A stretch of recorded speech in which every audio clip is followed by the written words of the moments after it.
Hello, and welcome back to another episode of the WildTalk podcast with myself, Corey, and our co-host Dan. Hello, Dan. Hello, mate.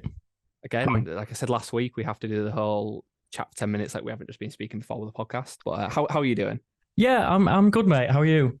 I'm good. I've had a really pleasant day today. Really nice, enjoyable day. That sounds lovely. I've been working. Yeah, I sat at home and played Call of Duty for 4 hours. Standard. Yeah. Well, I just got Black Ops 3 with the old maps for taking me back to Childhood. high school sort of days. Yeah, exactly. Yeah. Yeah, great. I also found out today that I have just been accepted to go back to university in September. Oh, sweet. What are you going back to do? I'm doing wildlife and conservation management. Oh, very interesting. Yeah, well, I was hoping to kind of go back and do a master's, but I've I've decided otherwise, and I'm going to study that as a whole degree, I believe. And yeah, just go from there. I kind of got bored of sitting around and waiting, sort of thing, to find the right opportunity to go back to uni. So I've just taken the plunge now. Very good, mate. Yes. You need to get yourself to uni. You do need to get yourself to uni. Yeah, maybe. Might be better in the quizzes. Maybe I probably will do way better in the quizzes if I had a decent education. And speaking of quizzes, I have one really quick one for you today, which I Go thought for was it. really funny. Obviously, we spoke briefly about this last time, and I just found it hilarious. So I've often found myself listening to both David Attenborough quotes, and obviously you will know I'm a big lover of heavy metal, death metal, Yes. all sorts of metal. So what I've got here for you is I've got 8 quotes. They're either going to be a quote from a heavy metal song or a quote from Okay. David Attenborough, and it's your job to Figure it out. figure it out. Okay. Okay. Yeah. So I mean, there's one or two that I've shortened a little bit, just because not like taking words out, but just kind of shortened it. But I'll start with a nice and easy one for you. So is this heavy metal or David Attenborough? I wish the world was twice as big and half of it was still unexplored. David Attenborough. Correct. It breaks my heart to watch as we rip this world we have apart open. Well, that's a hard one. I'm going death metal. Correct. That's 2 for 2. We are a plague on this earth. Oh, that could be either. I don't think you'd stick another Attenborough one after, so I'm going death metal again. That's incorrect. It's Ah, you got me. You can cry about death, and very properly so, your own as well as anybody else's, but it's inevitable, so you better grapple with it and cope. That's definitely death metal. I can't see Attenborough saying that. That's incorrect. That's David Attenborough. Oh my god. The ability to change is but a choice, not a destiny placed in our hands. I'm gonna go Attenborough, but it'll be a death metal one. I know that for a fact. It's incorrect. It's a death metal song. Yeah, It's The Conqueror by Fit for an Autopsy. In the face of domination, we'll cease to exist. Attenborough. Nope, death metal. These are so similar. I've got 2 more. We delude ourselves with the notion that we are here to stay. Attenborough. Death metal. These work so well for Yes. like TV documentaries. Last one. I could have tricked you with a lot of this massively, but well, it's surely our responsibility to do everything within our power to create a planet that provides a home not just for us but for all life on Earth. Well, that's obviously Attenborough. I can't imagine that in a death metal. I'll give you 2 out of 8 there. Yeah, that was poor. I found myself this week watching a lot of David Attenborough stuff. I rewatched the Our Planet series after our discussion on Monday night about it.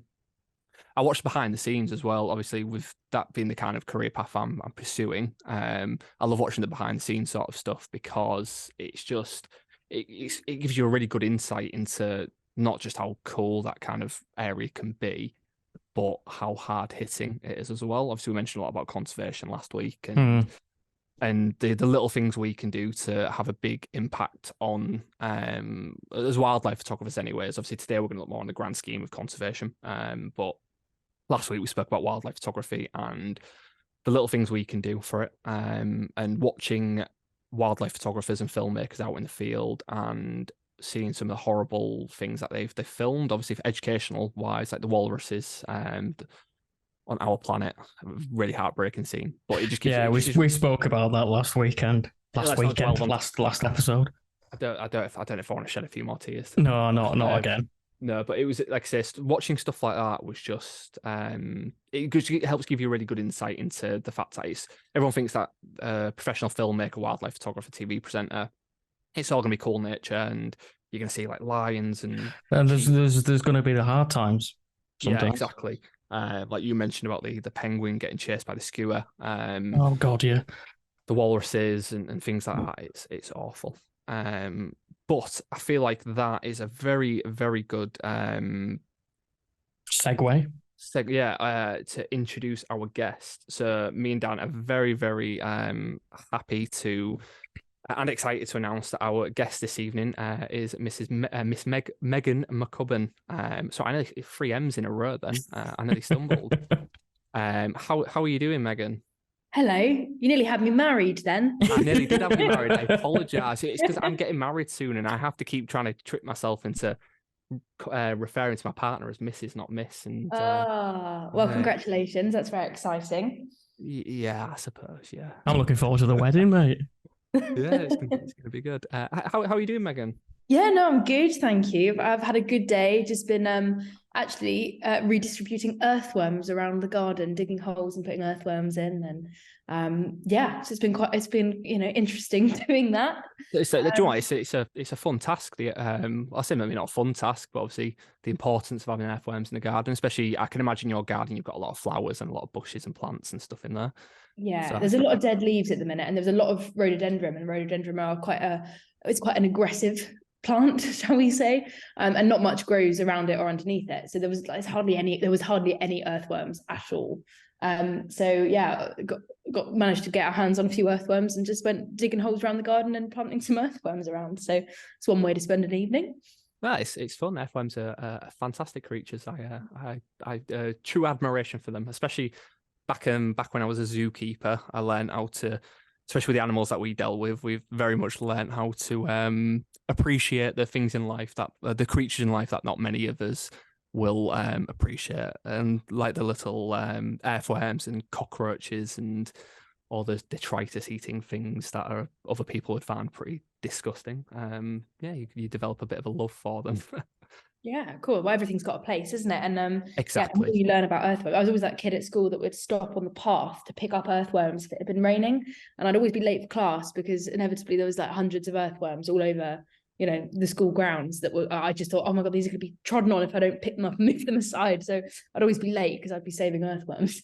It was snails for me. I was snails for me as well. Absolutely obsessed with snails. And to this day, I still absolutely love snails. Like when I'm out with my camera, if I see a snail, I just love to take a quick snap of it. And I just have a proper.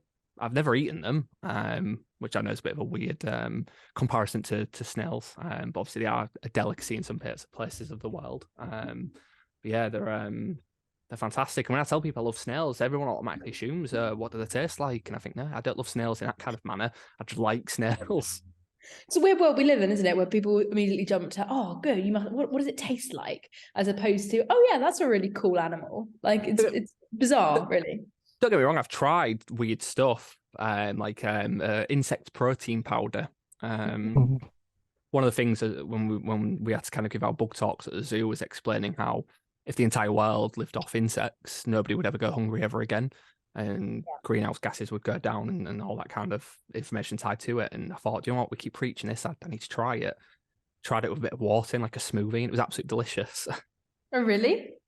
Yeah, it had like a fruity mix to it. They obviously put some food flavorings and stuff in there. I can't remember the brand. I'm going to have a look at that. And a mate of mine's done it when he's gone out to, I think he went to Thailand, and he's had like, they serve like crickets and all sorts of stuff in a bowl, and apparently it's really nice.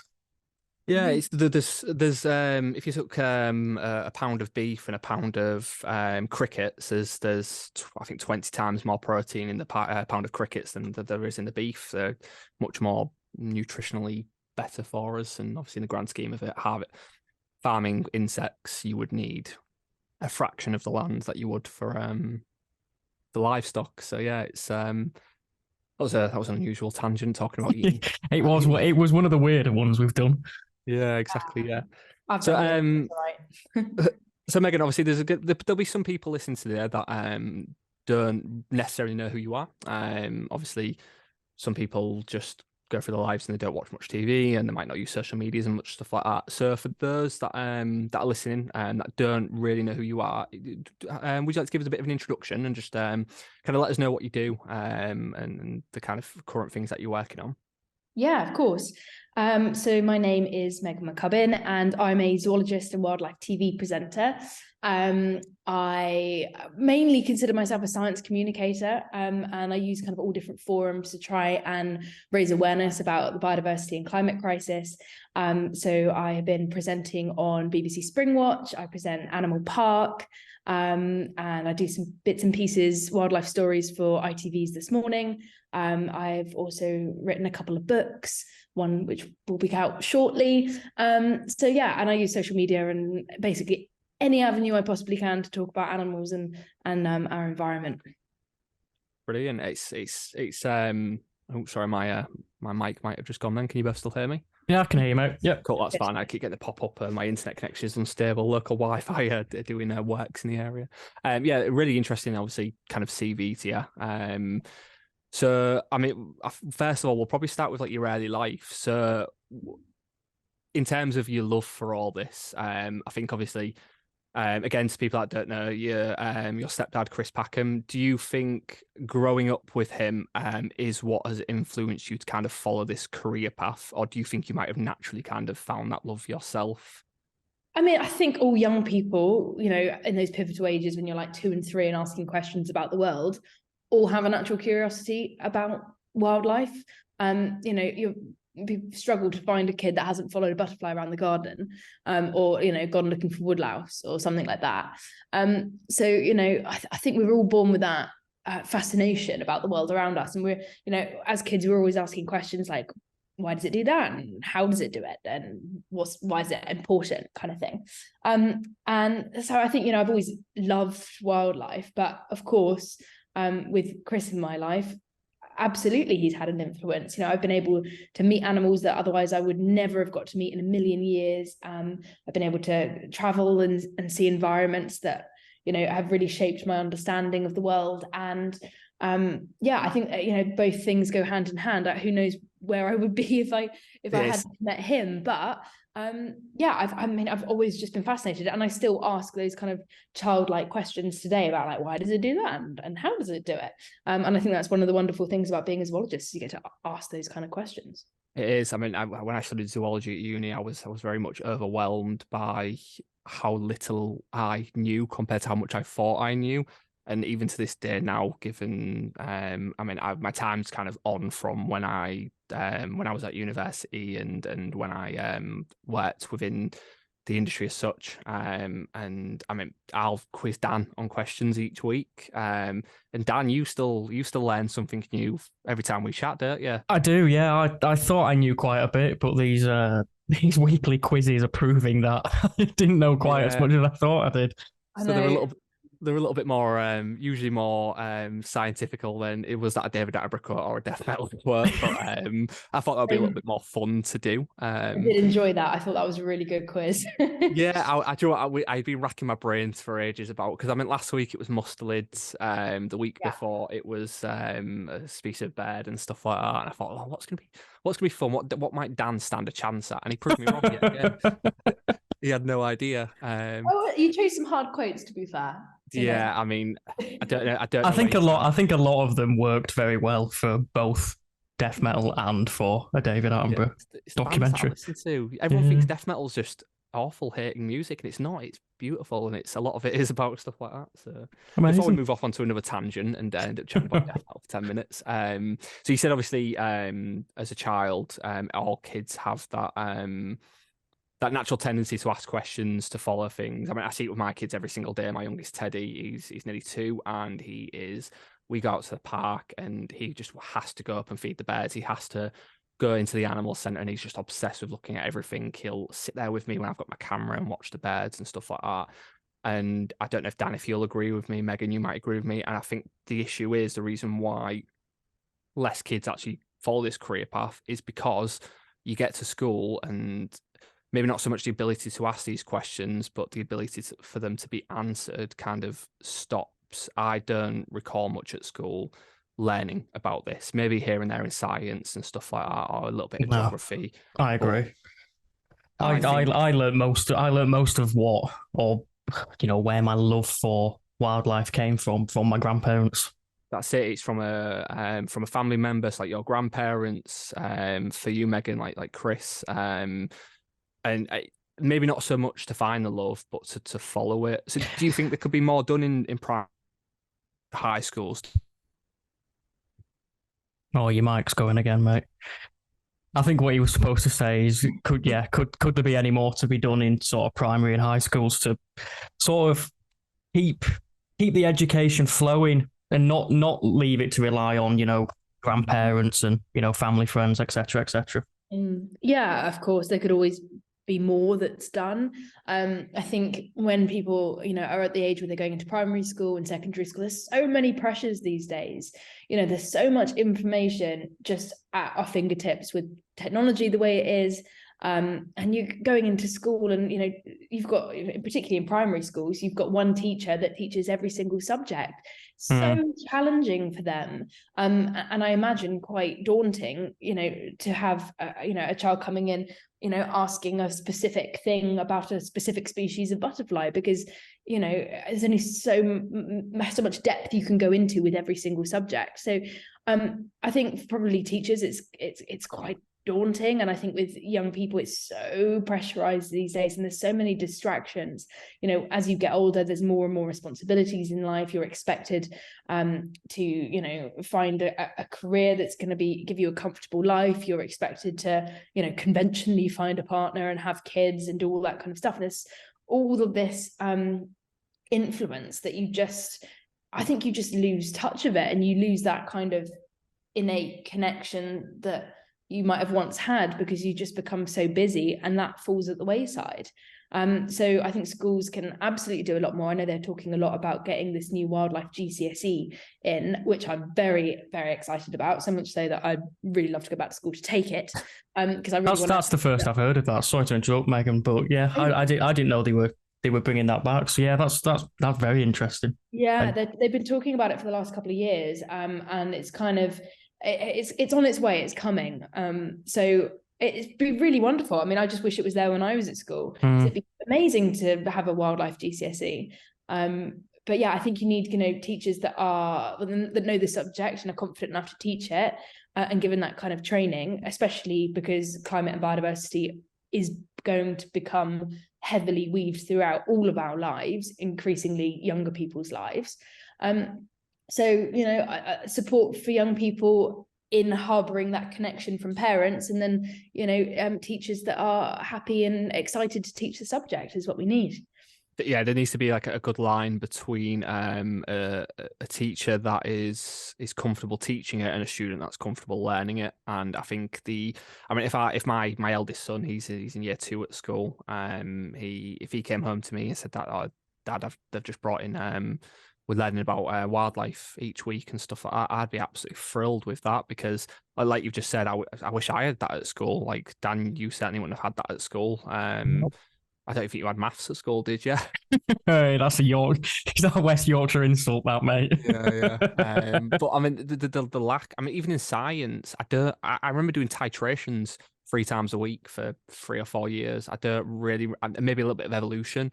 I don't really remember learning about much else, and that's where obviously it's good to have a bit of knowledge on your local wildlife and species and stuff like that, but obviously the whole point of kind of the episode is we want to talk about conservation, and without having that education it can be really difficult for kids to grow up and know the importance of it. Like you just said, it's going to become more important in everybody's lives. We're at a very, in the grand scheme of it, a scary time for as humanity as a species, because of the effects on the planet that we're having, the many things that seem to be going wrong with day-to-day life, a lot of people around the world, a lot of species, a lot of habitats. And I think so many people are just so uneducated and they just don't see it. Everyone's, I won't say blind to it, because I think being blind to it would probably suggest that people are ignoring it, but when was the last time you went through the news and really saw a really strong kind of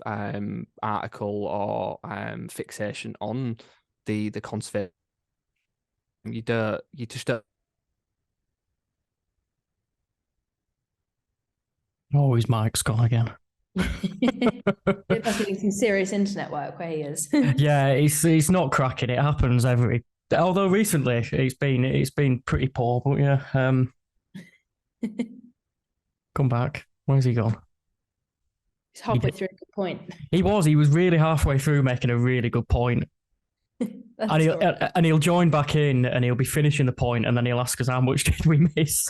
Yeah, where did I get up to then? There we go. I told you. I don't know what's happening. I went a full day without Wi-Fi about 3 days ago, and it's just not been the same since. It's been absolutely dreadful. What a nightmare. Where did you hear me up to then? What part did you hear me to? We lost you for probably the last minute. Okay, so my general point there was the education for conservation is few and far between, and there's a lot of stuff going on the planet that people seem to be not necessarily turning a blind eye to, but they just seem to be missing because the awareness isn't out there, because it's not getting taught through schools, and because even at college and stuff like that, people have to go out themselves and make that decision if they want to follow it. Would you say? Oh dear. Oh dear. No. I could feel a very, very good question coming then, Megan. But I'm just trying to wrap my brain about what it might be. Hey, it could be anything. It's Corey. It could be anything. I hope it's not about death metal, because that won't go down. I won't know very much about that. Yeah, I'm useless at that as well. I'm very useless. Can you hear me now? Yeah, we can hear you now, mate. Yeah, it's a bit better. I think it's my microphone. I don't actually think it's my internet. Oh. I've just unplugged my microphone from the laptop, and you seem to hear me fine now. Yeah.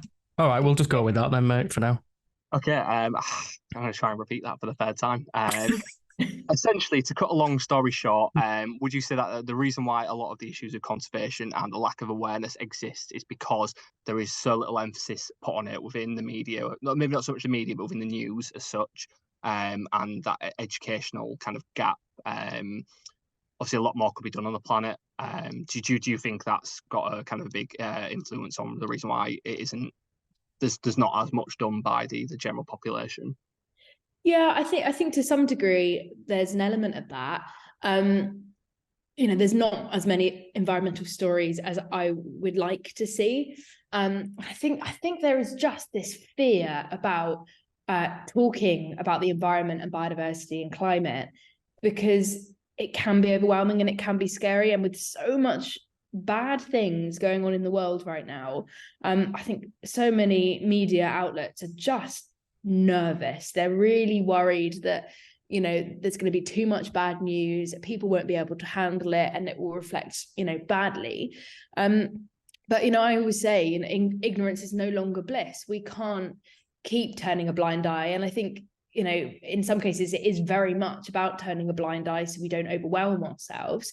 But in turning that blind eye, by turning our backs on this situation, by not talking about it and spreading enough awareness, that problem is only going to get bigger and bigger unless we actually turn around and face it and do something about it. So I think there's a little bit of people that are quite afraid to talk about the subject because they don't know what they can do as individuals to help. They don't they don't know how they can get involved and make it better.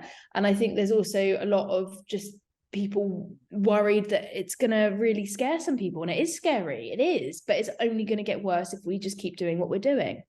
It is absolutely terrifying, especially, obviously you guys don't have kids and stuff like that, but when you kind of look at what the world your kids are going to have to grow up in, knowing that it's kind of a blunt way of putting it, but I can't see us going back much on the way the world is with how people are currently. Obviously, I don't know what you think, Dan, in kind of regards to that.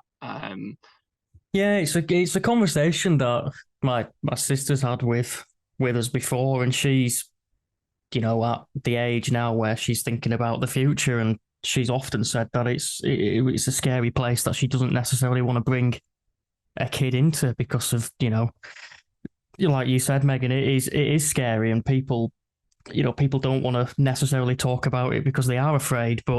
And it's like you've just said, Corey, as well. It's a scary thought. You don't know what world your kids will grow up in. It's a difficult one because obviously we'd like to sit and hope that things are going to change, things are going to get done, but we aren't seeing a massive kind of impulse of people going out and doing these things, and whether that falls into lack of education. But yeah, I think I'll try pick up from where Corey was attempting there. Yeah, I think it is a tough one. It's the current mindset of people. I think people like you mentioned, Megan, but I think some people don't necessarily know what they can do as individuals to sort of help. And the fact that media outlets and various news channels, etc., aren't really broadcasting it. It's probably not on the forefront of people's minds, and it's a tough one because people want if you want change, then you've got to accept change, and people have got to switch that mindset. And I think that's something that really does need to happen in order for the world to become and I'm using inverted quote marks, better place.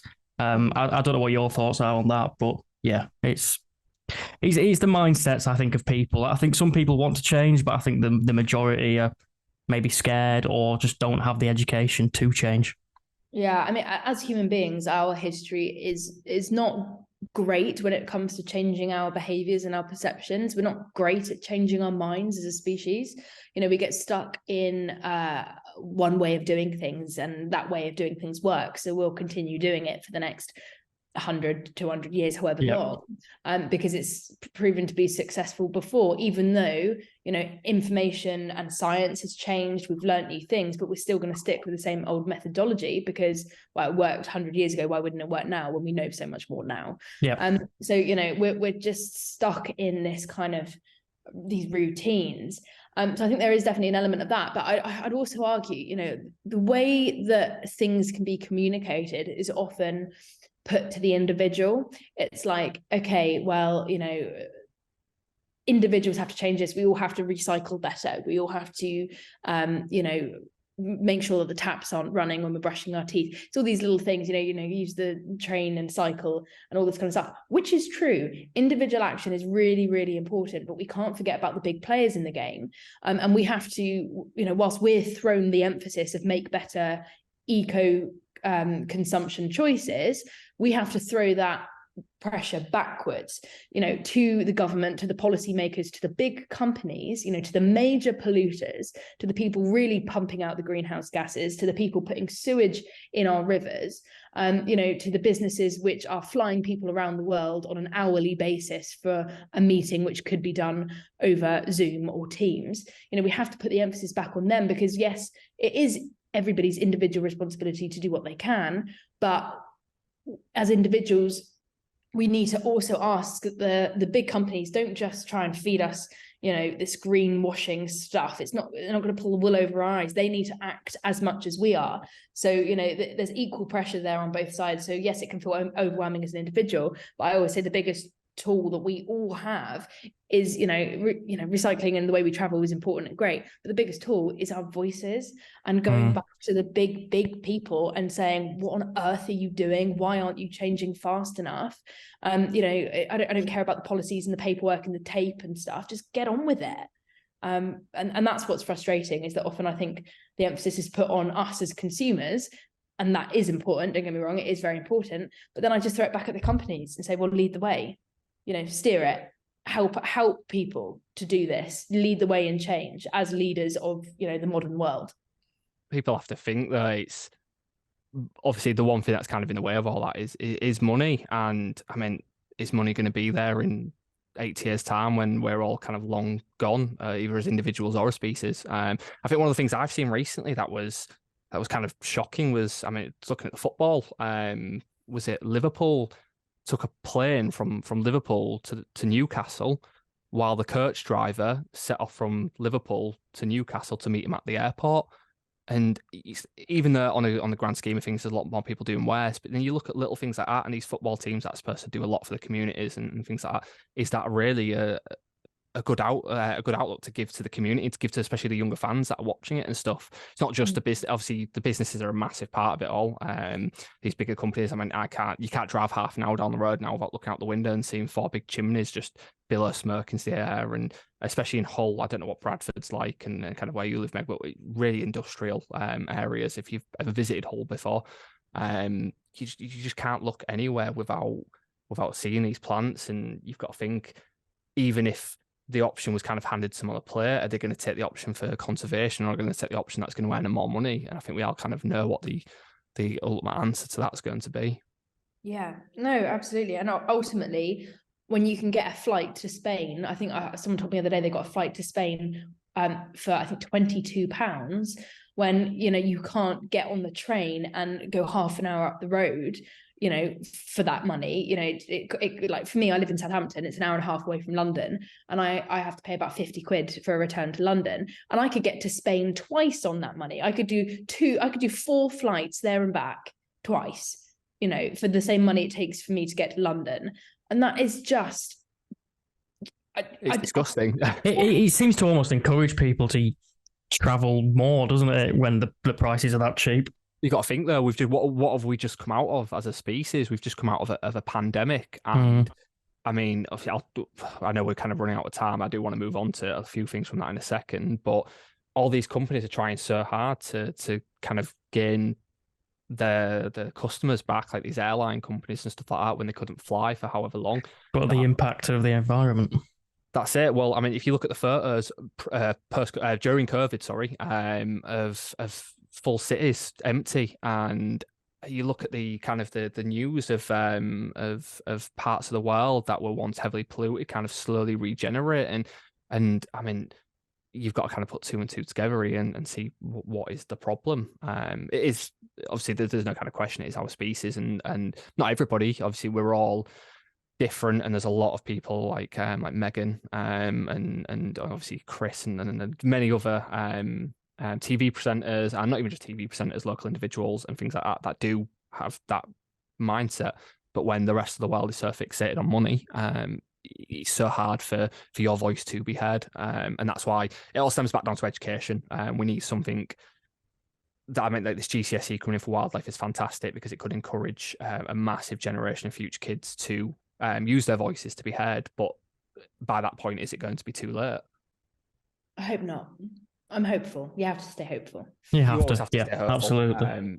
Yeah, 100%. And just on you mentioning about, COVID and, cities empty and regeneration, for example, the dolphins were back in the Venice canals for the first time or they've been seen for the first time in years, or I don't know the exact many of years, but I found, and I don't know if you both saw the same, but during sort of lockdown and COVID, people turned to nature, turned to wildlife as sort of an outlet, sort of, to cope with it. And I found people started to care more, if that's the right term to use.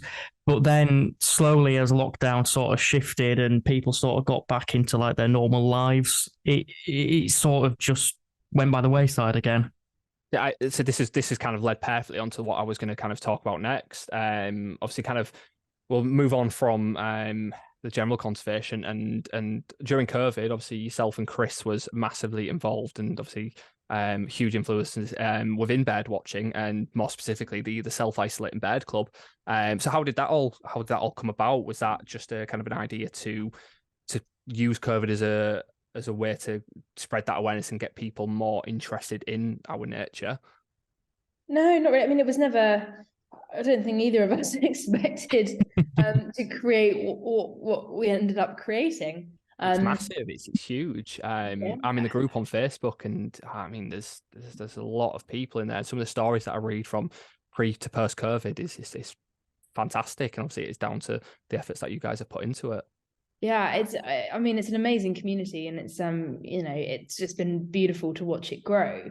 But yeah, I mean, it all started because it was in March of 2020 when we first locked down, And I moved back home. It would just be easier. Chris and I do a lot of work together, so it was just easier for me to come and stay there. Also, you know, he had a beautiful cottage in the New Forest, surrounded by wildlife and beautiful woodland. So for me, like, yeah, if you're going to be locked down anywhere, that's kind of, you know, where I wanted to be locked down.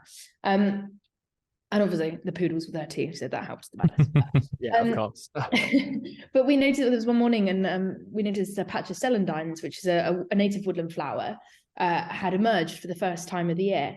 And it was a beautiful sunny morning, and these beautiful yellow flowers were they sit quite low to the ground, but it was just really beautiful, and it just brought a lot of joy, because this, you know, these tiny flowers, it just kind of gave a bit of comfort in the fact that, okay, the world hasn't completely shut down and stopped. You know, spring is still springing, and, you know, life is still moving forward in some way. It's just that we're stuck in our houses. And we just thought, oh God, well, Chris just thought, you know, it'd be great just to share that little bit of joy with people. So he went on and did a Facebook Live just to show people, look, celandines are out, isn't this lovely? He spoke a little bit about, you know, the flowers' biology. And that was about it, really. And then the next day we were walking around the woodland, and we noticed something else spring-like, and then, you know, we put that on a Facebook Live. And then before we knew it, we were doing these lives every single day. And Fabian Harrison, who's an amazing naturalist, but also very techie, got involved, and he lives in Norwich, and he was basically vision mixing us and being our kind of live producer, shall we say, all the way from Norwich. Kate Crocker got involved to help with the kind of the community aspect and the organization of all the stories, and it ended up being an hour broadcast a day for the entirety of lockdown. And then we did towards the end one a week, so we had, you know, a couple hundred episodes or something, and people watched it all over the UK and and all over the world. Actually, we had loads of people coming in from, I don't know, people in Indonesia and Canada and America. And it was this beautiful thing where people were just sharing what was happening in their local patches, because whilst we were disconnected from one another, this was a way we could all kind of come together and connect.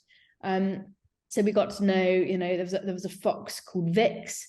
So we got to know her through social media, and it just became this hour-long show that we, you know, in the afternoon we'd sit there and think, right, what we're going to do tomorrow morning, and we'd come up with a rough plan, and then someone, you know, would send us a film on the Facebook group, and we're like, right, we'll put that in the show. And then you know, the next morning we get up at 9 and we do it for an hour, and it was just Chris and I sat in the garden chatting, sharing these films, and we had live guests all from their gardens, you know, zooming into us, and it was just this beautiful community where everyone just supported each other, and everyone was just showing nature and how that was helping them get through lockdown. It was an amazing experience, and I don't think I'll ever experience anything like it again.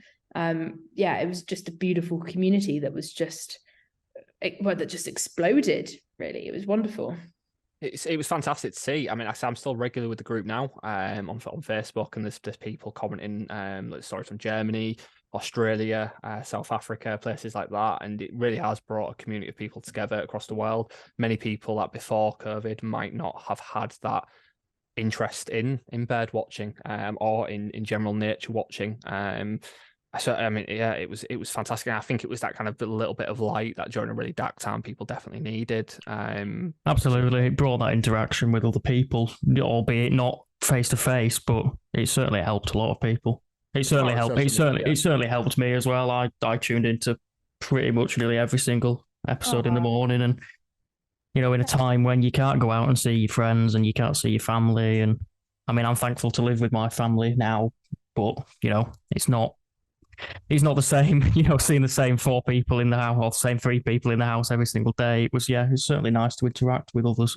Yeah, lockdown was really tough for everybody. I mean, I went 4 months without seeing. Obviously, I didn't have my youngest child at that point. I didn't see my eldest son for 4 months. It was just me and Susie at home, and our enjoyment came from, we're very lucky to live across the road from a huge park, and they decided to help people. They left their gates open 24/7, so we would use our brief time out just to have a little walk around the cameras. My partner got into photography and things like that. And I mean, what turned into, obviously I loved photography and nature beforehand, but it was a massive thing for me to transition through that. And COVID was awful. Obviously it was an awful for everybody, but them little things to come out of it was just some of the small kind of rays of positivity that came from it. So yeah, it was a brilliant effort from you and Chris. Obviously, like something that started so small to turn into something so big. I think you really helped people for an awful dark time. So I can imagine a lot of people listening to this obviously a lot of thanks to you both for doing that. Absolutely. I certainly do. There's a lot of, to be sorry, honest, carry on. No, I was just going to say, to be honest, it kept us sane. Well, that's it. I mean, even though you and Chris have got such a good relationship with each other, I can imagine 3-4 months just together. It can, without, if you didn't have that, people can get on top of each other. Me and my partner, we certainly got on top of each other, and those kind of little strains. But having something to go to, like just going out and counting how many blue tits you have on your tree, or just making a note of each species that visits your garden or the sky each day, it's just such a mental workout. And those mental workouts through that time where you didn't have much to do was it's a strong word to say, but a lifesaver probably for a lot of people. And I think the one thing I've noticed by looking through the group is there is a lot of elderly people on there, and they're the people that were affected more than ever, I would say, especially if you look at it from like a mental health point of view. You've gone from maybe having your grandkids coming around every day, and obviously grandparents for a lot of people are the social hub for the families. You've had all that taken away from you, especially because you're a vulnerable person, and to have that to go to must have been just brilliant for them. So yeah, like I said, thanks from me and Dan, and probably from a lot of people listening, because just something like that, something so small, just turned out into something so big. Yeah, I mean, we didn't expect it, but yeah, I look back on that time period just with so much fondness. It was, it was just a really beautiful time period, and I'm just so grateful that I got to be a part of it, and I'm so grateful that we kind of stuck with it and kept doing the broadcast, because it meant as much to us as I hope the audience as well. So thank you very much. It's very kind. It's all right. We don't want no problem. we don't want to try and blow too much smoke at you, but stuff like that deserves the appreciation that it certainly does. It's gathered, like I say, from everybody, whether that's kids, teenagers, adults, elderly people. There would be people from kind of every demographic that enjoyed that. So yeah. So moving on from that, obviously I know we're strapped for time, so we'll move on to kind of the last little bit we wanted to chat about. Obviously there was a few things that I kind of wanted to go through, like university and stuff, but I know we are. Well, we can talk about that if you want. That's fine.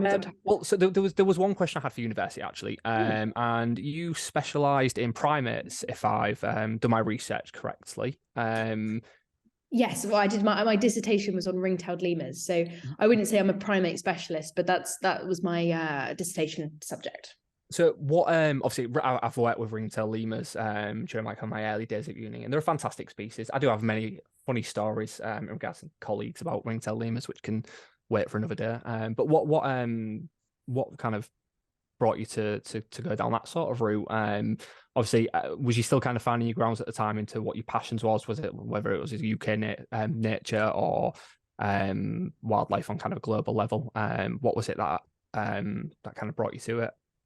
Well, to be honest, I mean, I always loved local wildlife. But I think for me, I was really into global international species, always have been. I've been really lucky to travel around the world from a young age. And when I was 12 years old, I first went to what was then called the Isle of Wight Zoo, is now called the WildTalk Trust, which is where, I met 4 tigers that totally changed my life, and I had a long relationship with them, and we went through our teenage years together. And obviously tigers don't live as long as people, so sadly they've passed away now, but and I had a pivotal relationship with those cats, and there were a lot of rescue lemurs there because it's a ex-pet trade and ex-circus sanctuary. So I worked with a group of ring-tailed lemurs, and I just knew that when I did my dissertation, I wanted to study a species which I could interact with, which I could kind of go in and out of the enclosure a little bit, and I could put things in, and I could have a bit of more of an instant behavioral response, shall we say.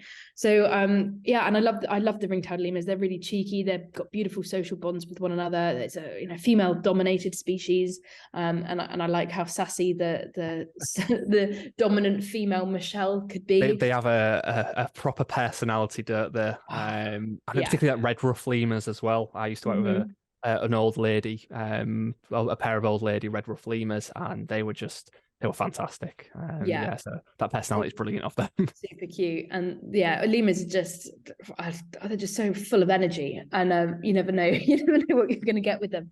So yeah, I did a behavioral study with a troop of ring-tailed lemurs, which was great.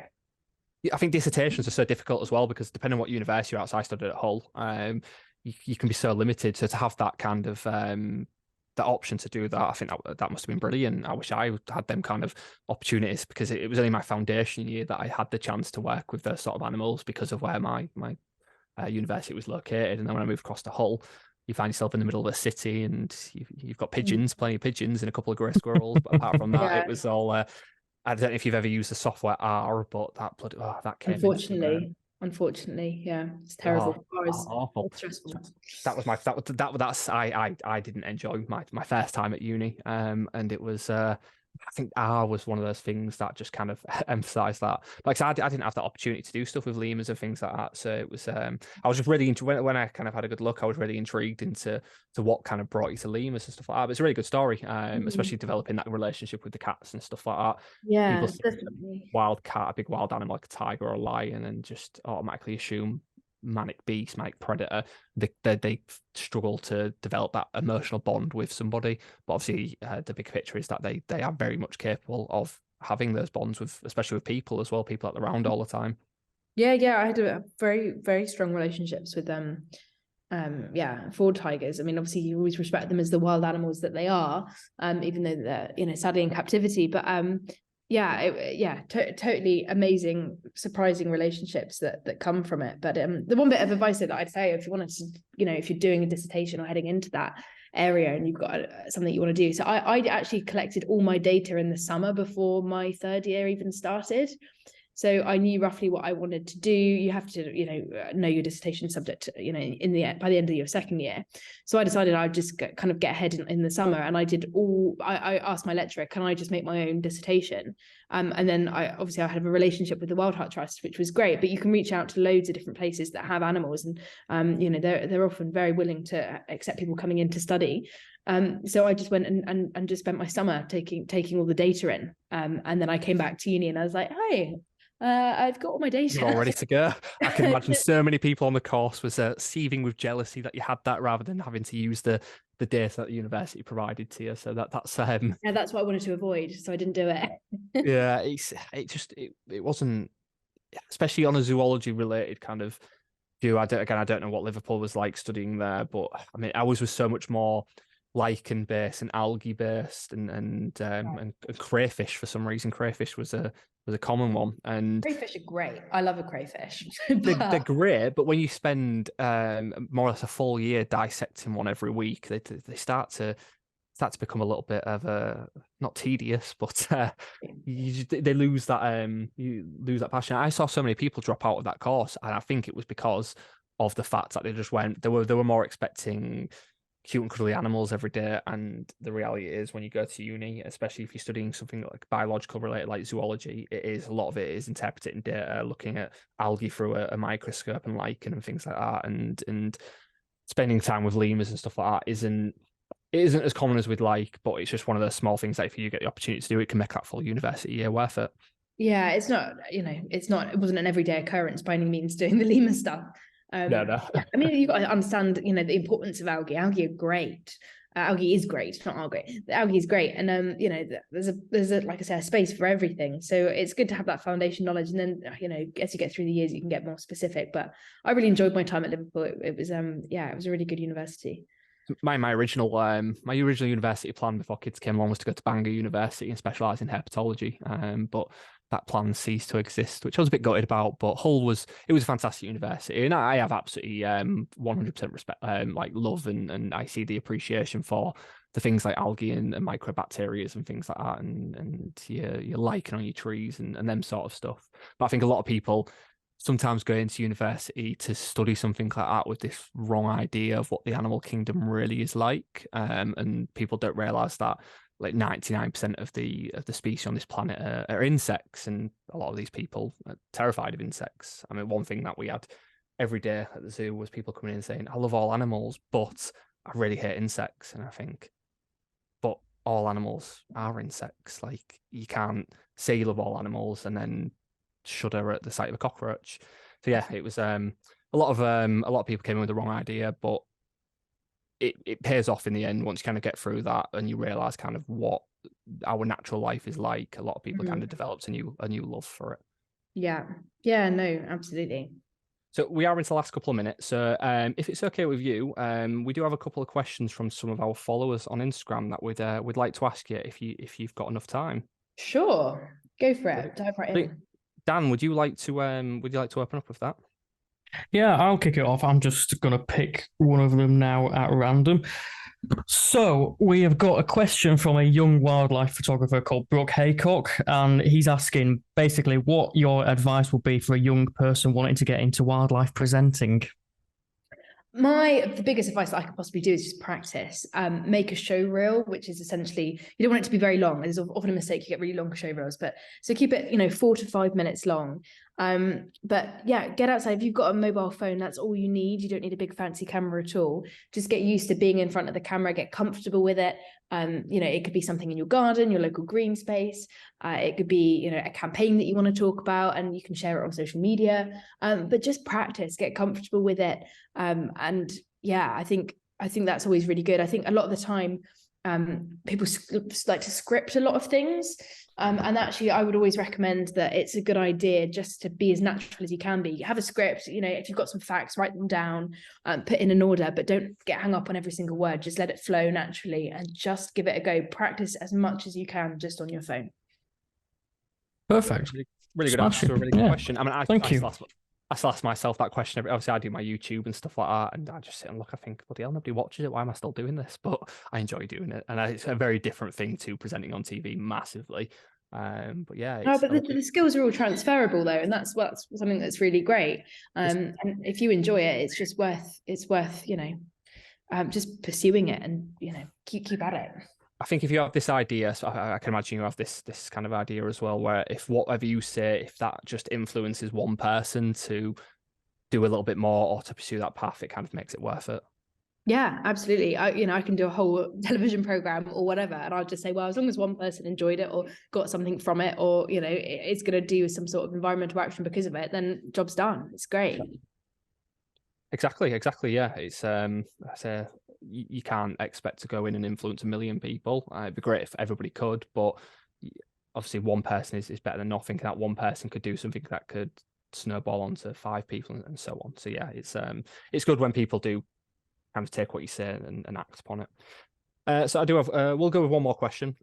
So this is from Krista Captures. I think I've pronounced his username correctly. Yeah. So obviously, when you got into nature documentaries and presenting, what did you find was the most challenging aspects when you entered the field? Well, I mean, obviously, it depends what you're filming, but a lot of the time, it can be long days and you're waiting for an animal to show up, and all of that kind of thing. But that's always really exciting because when the animal does show up, it's brilliant and it makes the long cold days stood out in the rain really worth it. I think the hardest thing about it, it's tricky because I really enjoy it a lot of the time. Yeah, I think I would have to say finding my own style, perhaps. I think it can be quite easy to look at people like, Sir David Attenborough or, all of these amazing wildlife presenters, Chris included, who I've grown up with. And it's great to kind of pick from their style and see how they do things and learn from it. But I think it's really important to have your own voice and to have your own energy when it comes to it. I'm only 28 years old, and when I was watching nature documentaries, I didn't see that many younger people presenting them. So one of my main aims really is to kind of show that young women have a place in TV, nature, wildlife TV presenting as well. So I wanted to find an energy that could kind of bring that to life and have my own kind of signature style, I suppose. Yeah, I fully agree with that. I think it's great to see, really refreshing as well, to see a younger generation of people like yourself and that. Obviously, been doing it for some time now. More and more young people are kind of taking the the spotlight as such, and give, I don't want to say giving it a go, because you're not just giving it a go, you're doing a really, really good job of it. You're obviously, it's great to see that you're becoming more and more, especially on social media and things. I noticed you got your blue tick on social media as well, which is fantastic. On Instagram. Congratulations. But it's good to see that this younger generation of people are doing what you're doing and taking such a huge interest in that. So yeah, I can agree again with finding your own style, especially like when you're doing photography, because I do my YouTube and stuff like that. That many people do it, trying to do something a little bit different to everybody else is difficult. So yeah, I fully understand where you're coming from with that.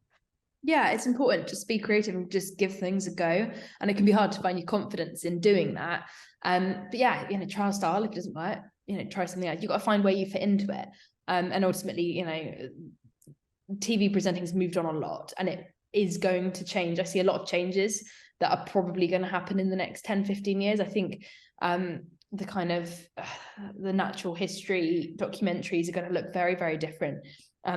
Which is exciting, and it's good, and it should move on and evolve just as time is moving on and evolving.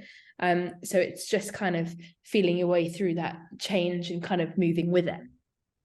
Yeah, exactly. Yeah, and I'm very excited to see. I'm sure Dan is as well. The way the documentary going. One thing I loved about watching the Owl Planet behind the scenes was there was a lot of younger I say younger photographers, but rather than kind of seeing the presenters, people behind the scenes that are well into the 50s, 60s, 70s, stuff like that, people that have been doing it for a long time and deservedly have the right to be there, but then also seeing the younger women doing it and the younger men doing it and stuff as well, and just knowing that when the elderly kind of generation retire from what they're doing, that everything's left in good and capable hands to continue educating and to continue sending that message out. Bang on. Completely agree, mate. Definitely, there's a lot of capable hands, definitely, that are exciting to be at their best, I suppose, be right at the forefront of it all. Yeah, it's great to see. So Megan, I have a little question that I like to ask all guests, and it is quite a broad one, but what does the world of wildlife, nature, being outdoors, doing what you do, what does that mean to you? We end it so deep. Very deep. You're going right on in there. Well, it means everything, doesn't it? I think biodiversity is a beautiful thing. Neurodiversity is a beautiful thing. Diversity of stories is a beautiful thing. I think, our planet is so much stronger for the species that we are lucky enough to have evolved alongside and to share our homes, and countryside and wider landscape with. When you step outside, you just feel this sense of like tranquility wash over you, and it is just peaceful. It's peaceful. You are reminded that you are a part of that system. You're not far away from it. We are part of nature, and I think it is this really wonderful thing that sometimes we forget that we're really connected to. But I mean, it's life at the end of the day, isn't it? It's, how can you describe what life means to you? Because ultimately life is just everything.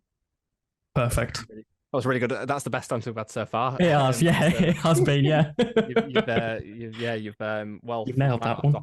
We can't ask that question anymore because it's just been. It's been done now. That was the peak of the answers. We're not going to go past that now. Oh wow! Thank you very much. That's good. Well, thank you very much for coming on, Megan. It's been really good to have you on. Obviously, we appreciate you've got a very, very busy time schedule, given all the amazing things that you're kind of doing.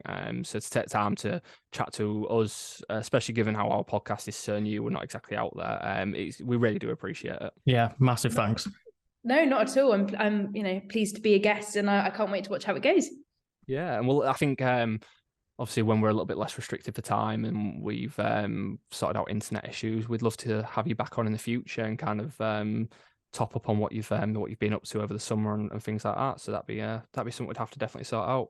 Absolutely. Just send me a message anytime. Smashing. So if you're okay, just to hang around in the back for 2 minutes while me and Dan quickly wrap up, and then we'll quickly catch up, and then we'll let you go and enjoy the rest of your night before it gets a bit manic. Yeah, no worries. Thank you very much. Well, mate, that was brilliant. I feel kind of stupid that my internet was just absolutely disgusting through that, but I've swapped over and I put myself on my phone hotspot. I'm going to be making a phone call to Kate on tomorrow. First thing in the morning. Yeah, I mean that was really good. Really good. Yeah, I really enjoyed that. I mean, we've had some great guests on so far, but I think obviously given how conservation is the one thing that's kind of on our mind, and education especially, obviously this is something we're trying to do with this podcast. Is we do have our fun moments, we do have our bit of banter and stuff like that, and our tangents and daft little quizzes. But if we can just educate somebody, and by having somebody come on that, I mean, who else better to have on than one of kind of the more clued up people within the UK, especially within the TV industry, on conservation, on our own nature and global nature. I think that was a really good. Absolutely. Yeah, I completely agree, mate. It is so good to. I mean, even if one person's thoughts are provoked by listening to this, then I'm happy that we've done our job, mate. Yeah. I'd love it to be a job, but yeah. So before we finish, I just really want to quickly do our photo of the week. Yes, and it's your turn, mate. It is, yes. I'm not going to beat around the bush about this one. So my photo of the week goes to Simon Pendry again. Second time he's won the photo of the week with his yawning little owl. Sorry. Yes, beautiful photo. A species that's not very easy to photograph in general. So yeah, really, really good photo. Completely agree, mate. It's a stunner. And you got to love a little owl. Exactly. Who doesn't love a little owl? Yeah. So I think we'll end things there, Dan. I don't want to ruin all the brilliant conversation we've had by me opening my mouth up any more than I have to. Well, I'll sign us out then, mate. Go for it. Okay. So thanks for listening, guys. This has been the WildTalk podcast, and we will catch you in the next episode. Brilliant. We shall see you soon. See ya.